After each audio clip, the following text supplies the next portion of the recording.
إن الحمد لله نحمده ونستعينه ونستغفره ونعوذ بالله من شرور أنفسنا وسيئات أعمالنا من يهده الله فلا مضل له ومن يضلل فلا هادي له وأشهد أن لا إله إلا الله وحده لا شريك له وأشهد أن محمدا عبده ورسوله يا أيها الذين آمنوا اتقوا الله حق تقاته ولا تموتن إلا وأنتم مسلمون يا أيها الناس اتقوا ربكم الذي خلقكم من نفس واحدة وخلق منها زوجها وبث منهما رجالا كثيرا ونساء واتقوا الله الذي تساءلون به والأرحام إن الله كان عليكم رقيبا يا أيها الذين آمنوا اتقوا الله وقولوا قولا سديدا يصلح لكم أعمالكم ويغفر لكم ذنوبكم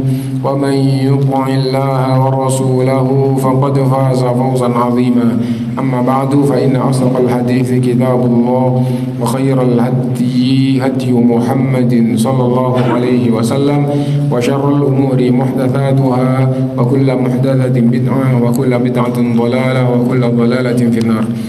Bapak-bapak, ibu-ibu, saudara-saudari sekalian rahimakumullah, alhamdulillah kita bisa melanjutkan kajian kita dan masih melanjutkan yang berkaitan dengan sholat musafir sampai iktida'ul muftaridi bil mutanaffili wa aksuhu.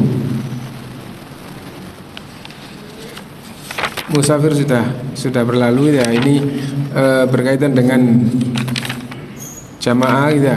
Iktida'ul muftaridi bil mutanaffili wa aksuhu. Orang yang sholat wajib boleh bermakmum kepada orang yang sholat sunnah dan juga sebaliknya.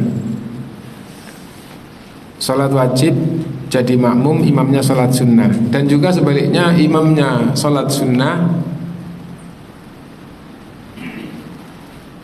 imamnya sholat wajib, makmumnya sholat sunnah juga boleh ya.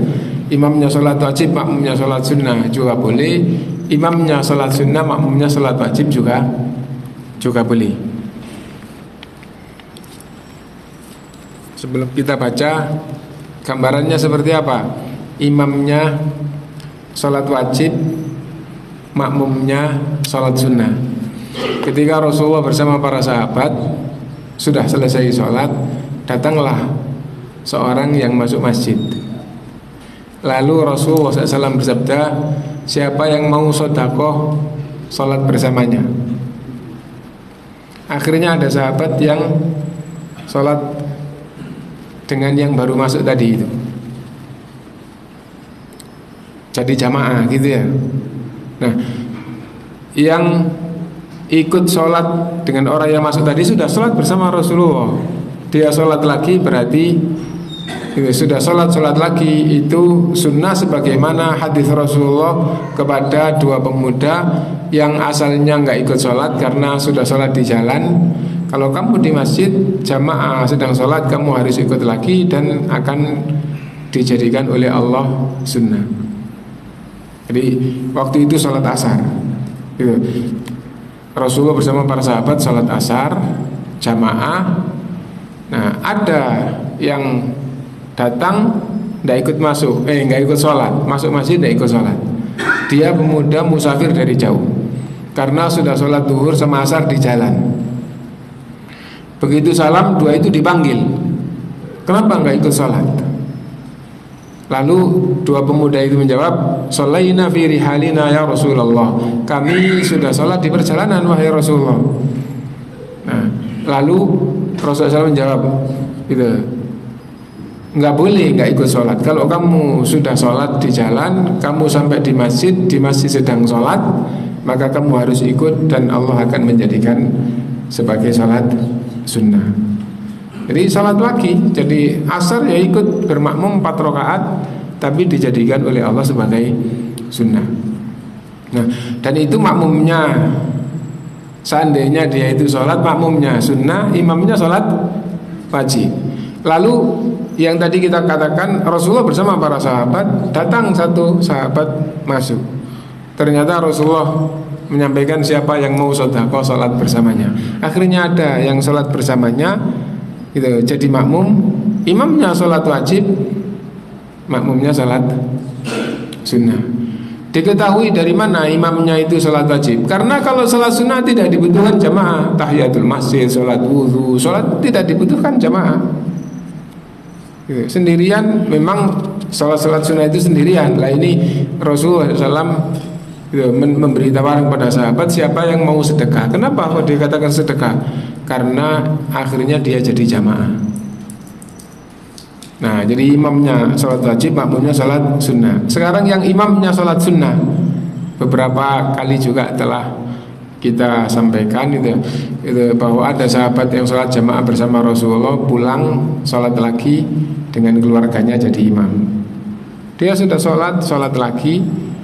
Nah, maka sholat lagi gitu aja, jadi maghrib 3 rakaat lagi jadi imam, tetapi dicatat oleh Allah sebagai sunnah. Nah, dan ulama memberi penjelasan apa boleh sudah sholat wajib sholat lagi, hukum asal tidak boleh gitu.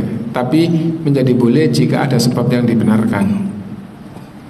Sudah sholat maghrib terus mau sholat lagi maghrib, tidak boleh, kecuali apabila ada sebab yang dibenarkan. Nah, kita baca sekarang. An Jabir, dari Jabir ibn Abdullah radhiyallahu anhuma, anna Muadz bin Jabalin kana yusalli ma'an Nabi sallallahu alaihi wasallam, adalah Muadz bin Jabal salat bersama Nabi sallallahu alaihi wasallam, thumma yarji'u fa ya ummu qauma, lalu pulang dan jadi imam kaumnya. Wa an Yazid bin al-Aswad annahu shalla ma'a Rasulillah sallallahu alaihi wasallam, dari Yazid ibn al-Aswad radhiyallahu an, ia sholat bersama Nabi sallallahu alaihi wasallam, wa huwa ghulamun syab, dan dia pemuda. Falamma shalla idza rajulani lam yusalliya, setelah selesai sholat tiba-tiba melihat 2 orang pemuda belum sholat, fi nahiyatil masjid, di pinggir masjid. Ini yang tadi itu ya. Fada'a bihima, maka dipanggil keduanya. Faji'a bihima tur'adu faraisuhuma, maka datang dan kayak gemetar ketakutan gitu. Faqala ma mana'akuma an tusalliya ma'ana, kenapa kalian berdua tidak sholat bersama kami? Ini pertanyaan Rasulullah SAW kepada keduanya. Qala, keduanya menjawab, qad shallaina fi rihalina, kami telah sholat di perjalanan kami wahai Rasulullah. Itu. Ini yang tadi kita ceritakan sholat asar itu. Faqala la taf'alu idza shalla ahadukum fi rihalihi, kalian tidak boleh gitu. Siapapun di antara kalian apabila sudah sholat di perjalanan, tsumma adrakal imama wa lam yusalli falyusalli ma'ahu, lalu sampai di masjid menjumpai imam jamaah belum sholat, maka hendaklah ia sholat lagi. Fa innaha lahu nafilah, bagi yang sudah sholat tadi itu, sholat lagi itu adalah sunnah. Nah, adapun kaitannya dengan bab di sini bahwa imamnya wajib, makmumnya sunnah. Gitu ya. Adapun yang Muadz bin Jabal tadi itu sudah sholat wajib bersama Rasulullah terus jadi imam untuk kaumnya, berarti dia imamnya sunnah, makmumnya yang wajib, gitu ya. Iqtida'ul muqimi bil musafiri wa aksuhu. Ini belum tahu, sudah ya? Belum ya? Karena batasnya kok di sini. Nah, ini pertemuan yang lalu ya. Ya kalau gitu ada 2 batas, kalau itu yang akhir kita pindah.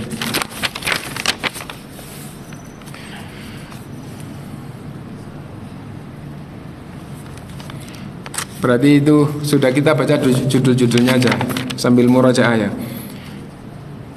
Musafir bermakmum kepada imam yang mukim boleh ya, dan musafir yang bermakmum sholatnya harus sempurna. Tapi kalau musafir yang jadi imam, sunnahnya adalah qashar, dan makmumnya menyempurnakan. Nah itu sudah kita baca pertemuan yang lalu, insya Allah. Ini kayaknya batas yang di depan ini kemarin belum kita pindah gitu ya. Nah jadi tidak apa-apa, ini nggak kita baca tapi murojaah gitu ya. Jadi apabila ada musafir datang di masjid terus jadi imam. Lah kenapa musafir kok jadi imam kalau ada imam tetapnya? Mungkin punya kedudukan. Kenapa? Karena hadis yang diriwayatkan itu adalah Khalifah Umar radhiyallahu an berangkat ke Mekah bersama rombongan. Karena dia sebagai khalifah sampai di Mekah, nah waktunya sholat diperintah untuk jadi imam. Nah setelah dapat 2 rakaat salam dan mengatakan, wahai penduduk Mekah, sempurnakanlah sholat, adapun kami kaum yang sedang safar. Nah sholat qashar. Nah apabila imamnya mukim, makmumnya yang musafir, makmum harus sholat sempurna seperti imam. Karena itu tatkala Ibnu Umar radhiyallahu an ditanya, musafir menjumpai rakaat ketiga dari sholatnya imam yang 4 rakaat, apa boleh niat qashar sehingga dapat 2 rakaat sudah cukup? Ibnu Umar menjawab, ndak, harus sholat sempurna, dapat 2 rakaat, nambah 2 rakaat. Maksudnya sholat yang 4 rakaat itu, karena yang di qashar itu adalah sholat yang 4 rakaat. Musafir menjumpai imam dapat rakaat ketiga, menjumpai tahiyat awal atau rakaat kedua tapi sudah tidak bisa dihitung rakaatnya. Misalnya sami Allah liman hamidah, rakaat kedua dia sebagai musafir datang masuk, kan tidak dihitung, nggak dihitung gitu. Atau menjumpai tahiyat awal kan belum dapat rakaat. Nah salat zuhur misalnya, terus dia sebagai musafir, apa cukup 2 rakaat? Tidak boleh. Ketika imamnya mukim, maka dia harus sholat seperti sholatnya imam. Nah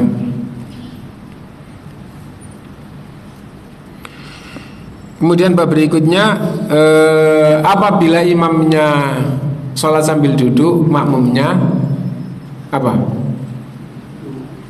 Harus juga ikut sholat sambil duduk. Jadi insya Allah ingat ya, jadi ada beberapa kasus yang bab ini yang juga insya Allah pada waktu itu juga sudah kita baca. Jadi saya jadi ingat gitu ya. Termasuk ketika Rasulullah SAW sholat di rumah dalam keadaan duduk, para sahabat datang ikut sholat sambil berdiri terus diisyaratkan agar duduk. Nggih, Pak.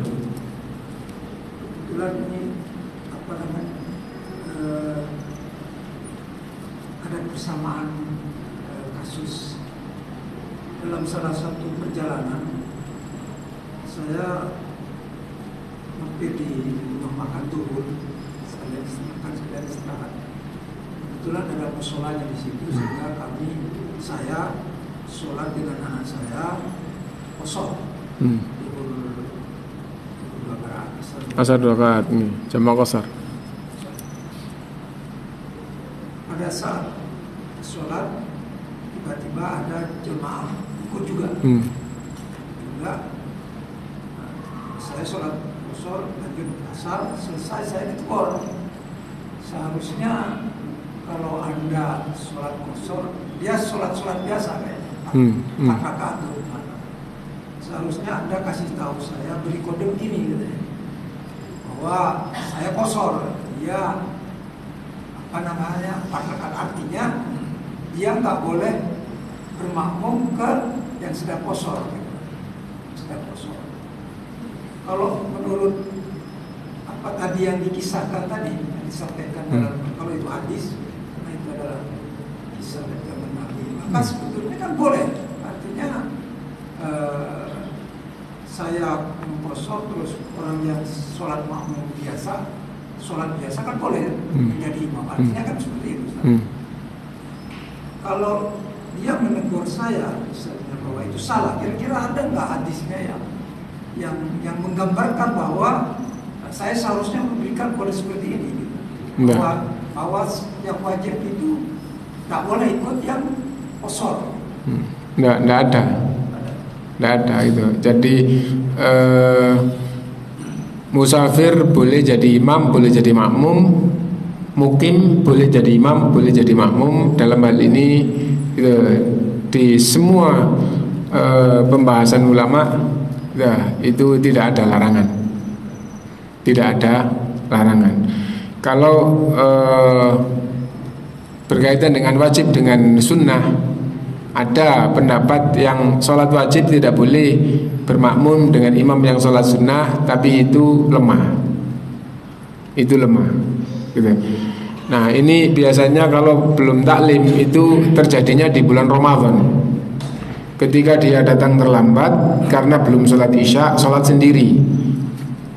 Jamaahnya sholat taraweh itu sunnah, dia sholat sendiri 2 orang, beberapa orang sholat isya jamaah sendiri, setelah itu gabung. Kenapa? Karena mungkin mendapatkan pelajaran yang lemah tadi itu, bahwa makmum sholat wajib tidak boleh bermakmum kepada imam yang sedang sholat sunnah, tapi itu lemah. Adapun musafir sama mukim, sama sekali tidak ada pembahasan. Kenapa? Maksudnya tidak pembahasan, tidak boleh. Kenapa? Karena apabila musafir qashar 2 rakaat, makmumnya musafir sama-sama 2 rakaat, makmumnya mukim itu sama dengan orang yang menjumpai imam dapat 2 rakaat. Kalau dia kurang tinggal nambahi. Nah, apabila dia jadi makmum, musafir jadi makmum, nah itu yang akhirnya ada penjelasan, musafir yang jadi makmum harus sholat seperti sholatnya orang mukim, seperti imam yang mukim gitu. Nah jadi itu. Nah karena musafir jadi makmum ikut sholatnya imam yang mukim, nggak ada masalah ya. Jadi dapat 4 sama, dapat 3 nambah 1, dapat 2 nambah 2 apabila sholat itu 4 rakaat. Nah jadi yang seperti tadi itu tidak apa-apa. Musafir sama musafir. Musafir sama musafir, musafir sama musafir tidak ada masalah. Musafir sama musafir tidak ada masalah. Dapat 1 rakaat kurang 1 rakaat, ya, dapat 2 rakaat sudah pas gitu. Nah jadi gitu. Nah kita lanjutkan.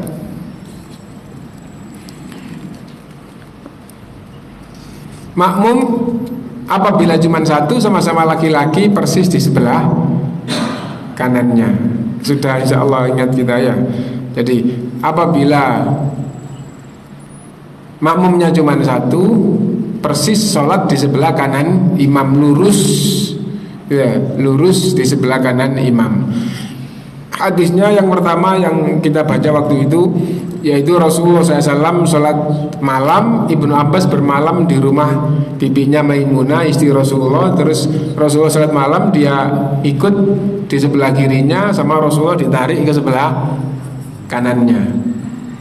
Lalu hadis yang kedua, Jabir sholat ikut Rasulullah SAW sholat di sebelah kirinya, ditarik ke sebelah kanannya. Lalu datang satu sahabat lagi di sebelah kirinya, akhirnya jejer 3 sama Rasulullah didorong dua-duanya ke belakang gitu ya. Sampai di situ sekarang kita lanjutkan. Apabila makmum itu perempuan, sholatnya di belakang imam yang laki-laki. Imam laki-laki makmumnya cuma 1, sholatnya di belakang. Misalnya istrinya atau anak perempuannya. Nah itu tidak jejer tapi persis di belakangnya. Anas bin Malik, dari Anas bin Malik, anna Rasulullah SAW, ini pun sudah kita baca waktu itu ya. Itu. Shalla bihi wa bi ummihi aw khalatihi qala fa aqamani an yaminihi wa aqamal mar'ata khalfana. Gitu. Anas bin Malik radhiyallahu an salat bersama Rasulullah sallallahu alaihi wasallam dan ibunya. Ya, lalu Anas bin Malik ditaruh di sebelah kanan Rasulullah SAW dan ibunya ditaruh di belakangnya. Gitu. Dan ini dijadikan dalil bahwa perempuan meskipun sendirian salat bersaf sendirian di belakang. Berikutnya wujubu taswiyatis sufuf. Wujubu taswiyatis sufuf, wajib menyamakan shaf. Ya. Karena lafadz taswiyah itu artinya adalah sama atau rata. Nah, maka mengartikannya seperti itu, tapi banyak yang mengartikan langsung digabung dari berbagai dalil itu wajib meluruskan dan merapatkan shaf. Nah, dari mana itu kewajiban merapatkan shaf? Karena Rasulullah Shallallahu Alaihi Wasallam memerintahkan agar celah antara satu dengan yang lain itu ditutup, suddul khalal, gitu. Tutuplah celah-celah antara kalian. Nah, jadi kalau misalnya kaki belum nempel temannya, itu ada celah, maka tutuplah. Lah, bagaimana menutupnya? Yaitu dengan merapatkan. Nah, kemudian sahabat meriwayatkan bahwa Rasulullah SAW gitu, meluruskan shafnya, dan akhirnya sampai sahabat faham ketika sholat diperintah oleh Rasulullah agar kaki nempel kaki dan pundak nempel pundak. Itu, dan tidak bisa difahami kaki nempel kakinya sendiri sehingga berdiri, itu enggak gitu. Kenapa? Karena kalau pundak enggak bisa, sementara teksnya hadis itu sama. Karena itu yang dimaksud, sebagaimana pundak nempel pundak temannya, maka kaki juga nempel kaki temannya. Nah, karena teksnya itu sama, jadi diperintah untuk menutup celah, diperintah untuk menempelkan kaki sama menempelkan pundak. Nah, dari situ akhirnya perintah merapikan, perintah meluruskan. Adapun lurus, nah itu jelas ada yang tidak lurus, selalu Rasulullah SAW dengan keras menegur, gitu. Tatkala Rasulullah mau takbir, ra'a rajulan badiyan sadrahu, melihat salah satu di antara sahabat gitu, menjorok ke depan. Lalu Rasulullah SAW bersabda, harus kalian luruskan, atau kalau tidak kalian luruskan, Allah akan jadikan hati kalian saling berselisih. Nah, jadi meluruskan dan merapikan shaf, meluruskan dan merapatkan shaf itu adalah suatu kewajiban di dalam sholat, gitu ya. Dan apabila itu tidak dilaksanakan, menjadikan hati satu dengan yang lain gampang berselisih. Yajibu alal imami alla yadkhula fi sholati hatta tastawiyas sufuf. Imam tidak boleh memulai sholatnya sebelum meluruskan shaf. Tapi karena di zaman sekarang beda dengan di zaman Nabi, maka kebanyakan ulama gitu meluruskan, yang penting sudah memerintahkan.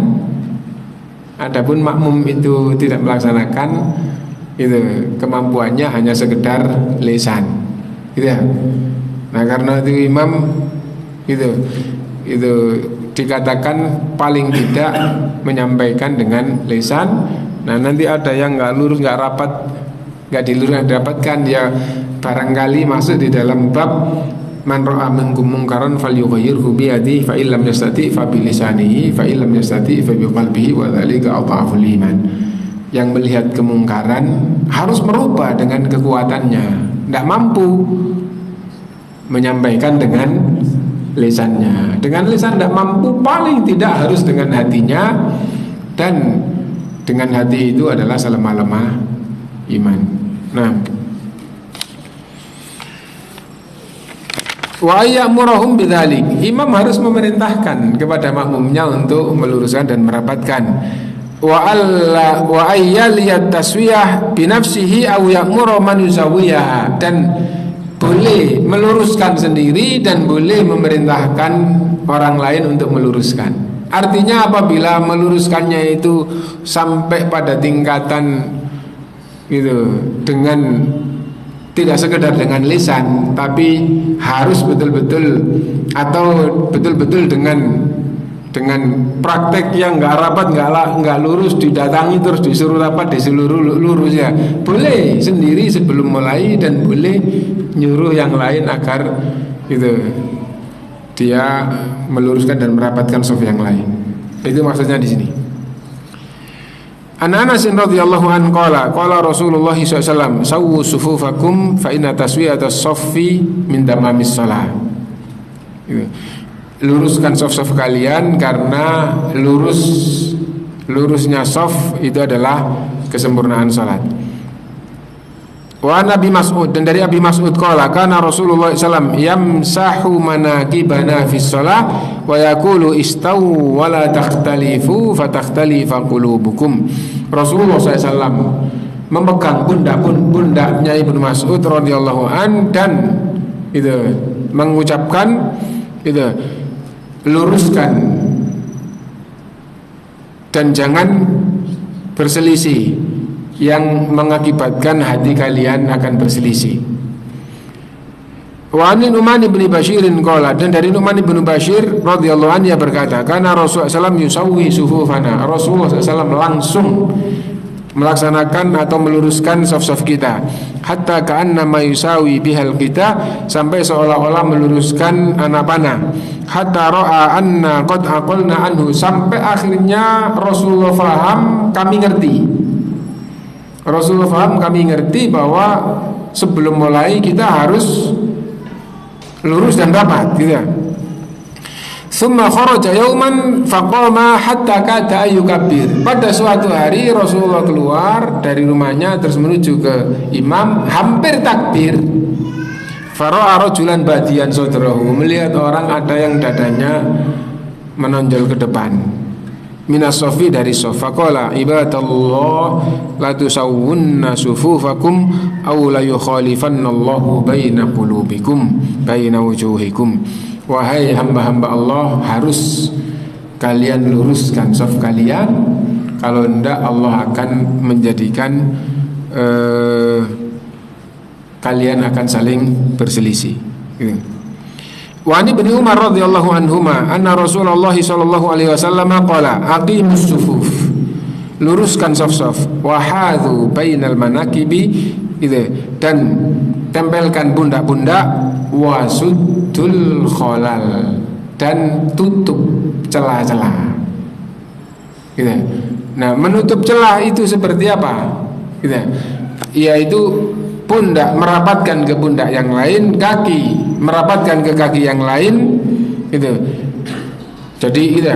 Habis itu walinu bi aidi ikhwanikum, dan lunakkan tanganmu dengan tangan saudaramu. Nyata bahwa disuruh merapatkan. Dan kita jumpai di zaman kita, dan sebelum ini, sebelum zaman ini, di zaman Nabi sudah diingatkan, ketika merapat ke teman jangan kayak besi atau kayak kaku, tapi lunakkan tanganmu ke tangan saudaramu. Jadi nempel, tapi jangan kaku-kaku, jangan keras-keras. Nah, jadi itu. Jadi nyata disuruh nempelkan, disuruh merapatkan itu. Berarti Lurus, rapat. Lurus dari awal tadi itu rapi lurus, terus ini suddul khalal, gitu. Suddul khalal, tutup celah itu dengan menempelkan. Kenapa? Karena kan tidak disuruh nutup dengan tas atau dengan benda. Kalau gitu malah nanti softnya terputus, gitu. Tidak, tutuplah celah. Tidak cukup gitu, tempelkan pundak. Nah, tempelkan pundak kan berarti rapat. Tempelkan pundak ke tembok yang paling pinggir lah, yang tengah. Nah, bukan tempelkan pundak ke tembok, tempelkan pundak, ya. Dan setelah ditempelkan, disuruh tempelkan pundak, nggak cukup masihan, lunakkan tanganmu ke tangan saudaramu, menunjukkan nempel. Kalau kakunya kayak apa tapi nggak nempel, nggak dibutuhkan untuk melunakkan ke saudaranya.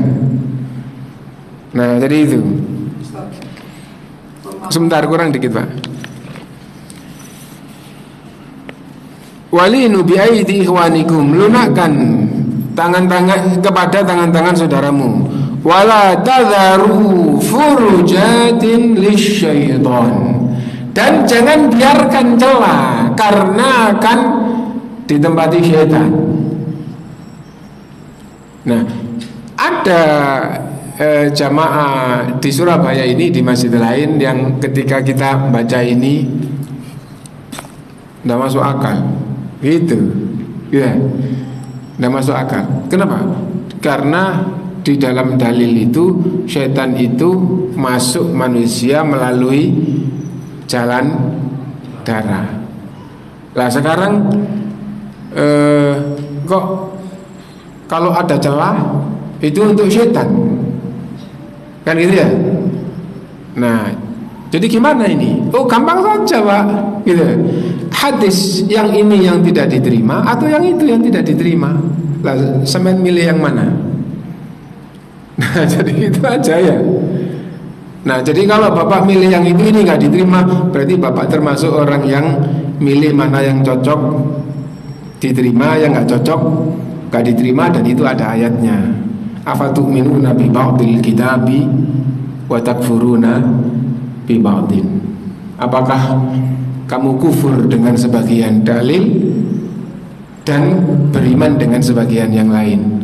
Fama jazaa'u man yaf'alu dzalika minkum illa khizyun fil hayatid dunya wa yaumal qiyamati yuradduna ila asyaddil 'adzab. Orang yang sebagian dalil diterima, sebagian tidak diterima, tidak ada balasan untuk orang seperti itu kecuali kehinaan di dunia, dan di akhirat akan mendapatkan azab yang pedih. Nah, apa maksudnya? Tidak boleh milih-milih dalil, ini diterima, itu tidak diterima. Diterima semuanya. Bagaimana caranya?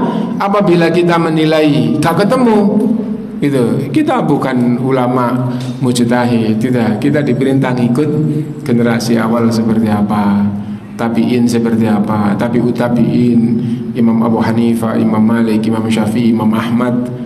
Itu yang paling terkenal di seluruh dunia, ajarannya diikuti. Nah, mereka seperti apa, kita ngikut mereka. Kita ngikut mereka. Nah, jadi itu. Jadi jelas di sini ya, jangan biarkan celah-celah, karena itu akan untuk setan. Wa man wasala saffan wasalahu. Siapa yang menyambung sof, maka Allah menyambung kepadanya. Wa man qata'a saffan qata'ahu Allah. Dan siapa yang memutus sof, maka Allah akan memutus kepadanya. Nah itu. Adapun apa yang disambung dan apa yang diputus, kebaikan dari Allah, dan kebaikan yang mana Allah yang tahu. Nah itu. Oke, monggo Pak.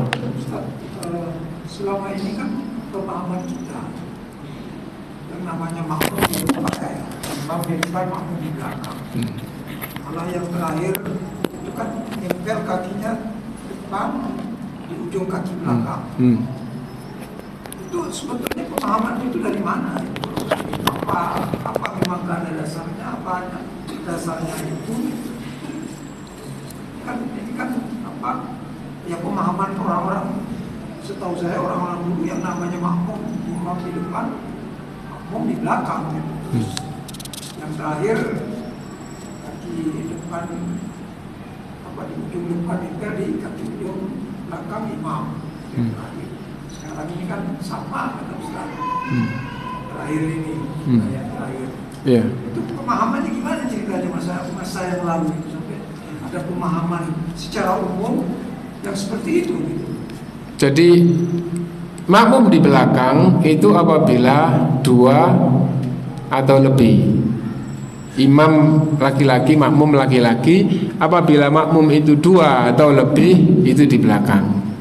Adapun apabila makmum itu cuma satu, apabila makmum itu cuma satu, gitu ya, di kampung, di kota juga sekian tahun yang lalu, gitu ya, atau mungkin sampai sekarang bisa jadi masih ada, gitu, imam satu, makmum satu itu di sebelah kanan sedikit, di sebelah kanan terus mundur atau di belakangnya sedikit, gitu ya. Nah, itu dari mana? Kami ya. Nah, kalau saya mengatakan itu tidak ada dalilnya, gitu aja. Kenapa? Karena kita sudah ganti-ganti kitab, taklim dan belajar, ganti-ganti kitab, dan bahkan beda mazhab pun kita tidak menjumpai dalil yang menunjukkan seperti itu. Nah, jadi kayak itulah. Mereka dari mana? Ya kalau tanya mereka dari mana, ya tanyanya ke mereka. Gitu. Nah, adapun di dalam cara beragama, gitu. Meskipun tidak ada dalilnya seperti itu ya, kita tidak diperintah untuk ganti-ganti. Tapi kalau kita sudah diberitahu ada ayat atau ada hadis, maka kita diperintah untuk mengetahui yang ditunjukkan ayatnya, ditunjukkan hadisnya. Muncul pertanyaan, lah kalau yang itu ada hadisnya, selagi Anda belum tahu, Anda diperintah yang tahu. Oh, ini ada ayat ini. Oh, tidak usah disalahkan yang itu. Kenapa? Bisa jadi ada dalilnya, misalnya gitu ya. Tapi karena gampangnya dari mana ya saya dulu tidak tahu, gitu ya. Terus sekarang ada yang menunjukkan, oh ini dalil. Nah, maka ayat atau hadis yang ditunjukkan itu yang diperintahkan untuk diikuti. Nah itu. Nah, jadi kayak gitu. Nah, sekarang nggak usah nyalahkan, tapi karena dulu tidak menunjukkan dalilnya, sekarang hadir di majelis taklim yang dibaca itu hadis, ditunjukkan kesohihannya, rujukannya, Sahih Bukhari, Sahih Muslim, Sunan Tirmidzi, ditunjukkan nomor-nomornya di sini. Tapi kan itu tadi hanya merintahkan suruh saja antara imam dan makmum dibaca hadis tadi. Antara imam sama makmum itu hanya luruskan perintahnya. Itu bukan yang sekarang, itu murojaah dari pertemuan yang lalu. Yang sekarang itu makmum sama makmum diperintahkan untuk lurus, digabung dengan hadis berikutnya tidak sekedar lurus tapi lurus dan rapat. Ini makmum dengan makmum. Ya. Adapun makmum dengan imam, apabila makmumnya satu, di sebelah kanan lurus di sebelah kanan imam. Apabila imam sama makmumnya satu, makmumnya di sebelah kanan imam lurus sejajar.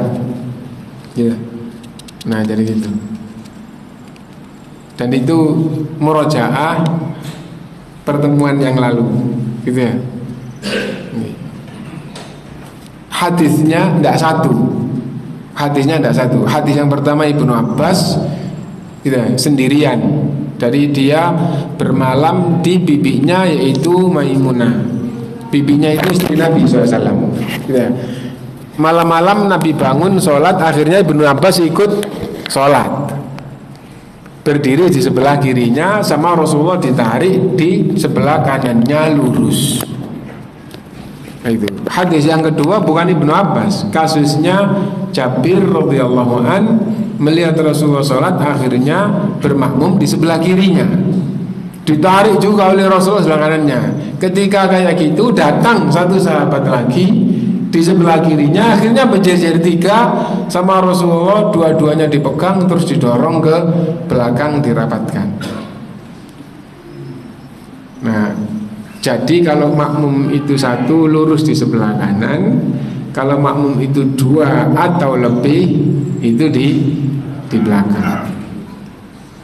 Nah, itu adapun yang sekarang itu meluruskan dan merapatkan shaf bagi makmum. Gitu. Kita lanjutkan. Wa Anasin radhiyallahu anna Rasulullah sallallahu alaihi wasallam qala russu sufufakum wa qaribu bainaha wa hadhu bil a'naq fa walladhi nafsi bi yadi inni la ara syaitana yadkhulu min khalali safi ka'annaha al hadaf. Itu luruskanlah saf-saf itu.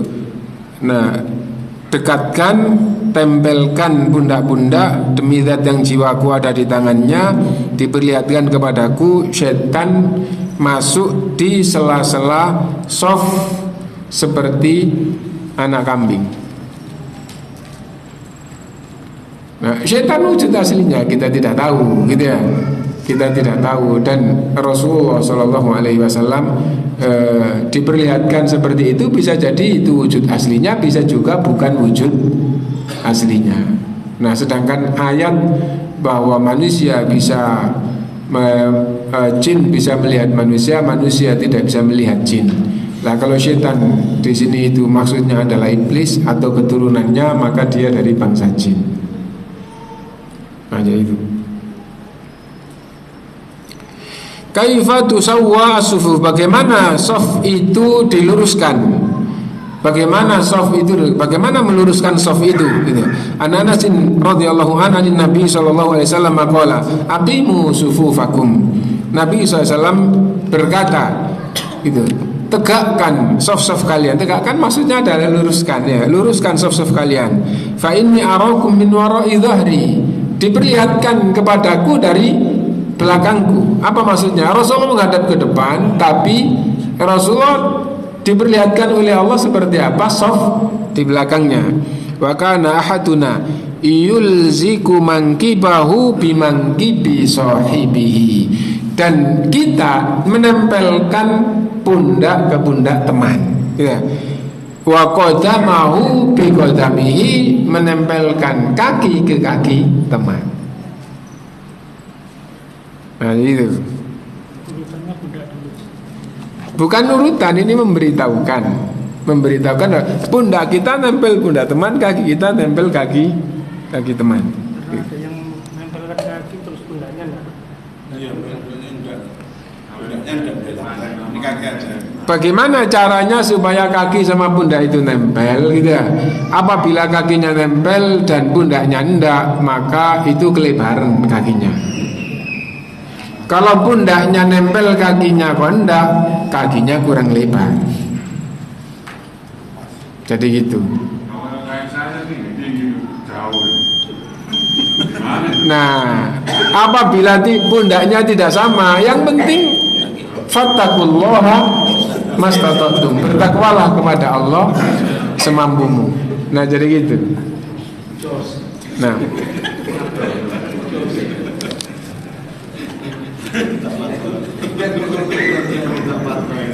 sufufur rijali wan nisa, saf laki-laki dan perempuan.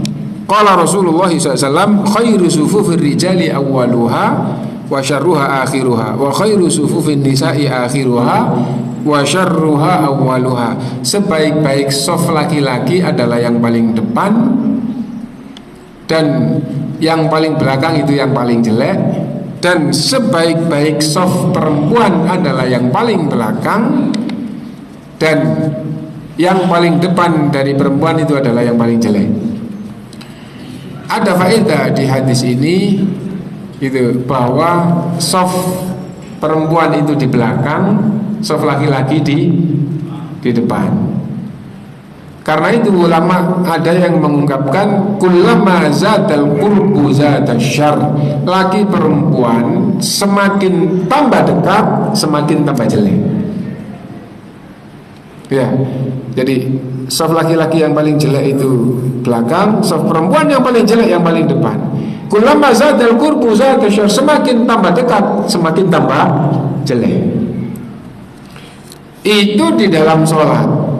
Padahal di dalam sholat itu laki maupun perempuan berupaya menghadapkan jiwanya kepada Allah.